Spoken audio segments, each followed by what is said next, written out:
عاشق کسی ایک پر کھڑا ہو جاتا ہے. آپ نے بہت اس کو سنا ہوگا، بہت بتایا ہے. اب یہی کافی نہیں ہے کہ عاشق شروع میں ایک پر کھڑا ہو کر عشق میں آ گیا تو اب اس کے لیے آسانی ہو گئی کہ اس نے ایک پر کھڑا ہو کے دکھا دیا. جیسے ایسے ہوتے ہیں کہ کبھی فرسٹ آ جاتے ہیں، تو فرسٹ آ جانا اتنا مشکل نہیں ہوتا، لیکن اس فرسٹ پوزیشن کو برقرار رکھنے کے لیے محنت اور مشقت کرنی پڑتی ہے.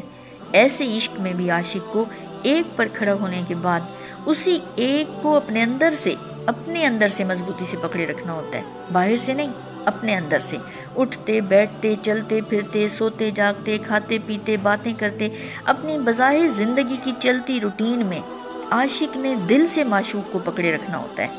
یعنی ہر دھڑکن میں معشوق دھڑکے، یاد معشوق دھڑکے. اور اگر کسی لمحے دل محو خیال یار یا محو تصور یار سے غافل ہو تو خود کو تب معاف نہ کرے عاشق، جب تک دل پر چھری چلا کے کچھ الگ سے ایسا خاص نہ کر لے کہ جسے کرنا عام حالات میں اس کے لیے مشکل ہوتا ہے. دل کا ایک سے ایک لمحے کے لیے غافل ہو جانا عشق میں کسی بھی عاشق کے لیے جرم عظیم سمجھا جاتا ہے، اور عاشق اس جرم کی سزا خود اپنے آپ پر چھری چلا کے اپنے آپ کو دیتا ہے، کیونکہ عشق کا دار و مدار ہی دل پر ہے.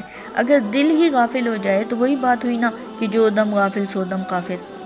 ایک دم کی غفلت ہوئی تو سمجھو کہ وہ دم انکاری تھا کہ میں عاشق ہوں اور میرے دل میں معشوق دھڑکن بن کے دھڑکتا ہے.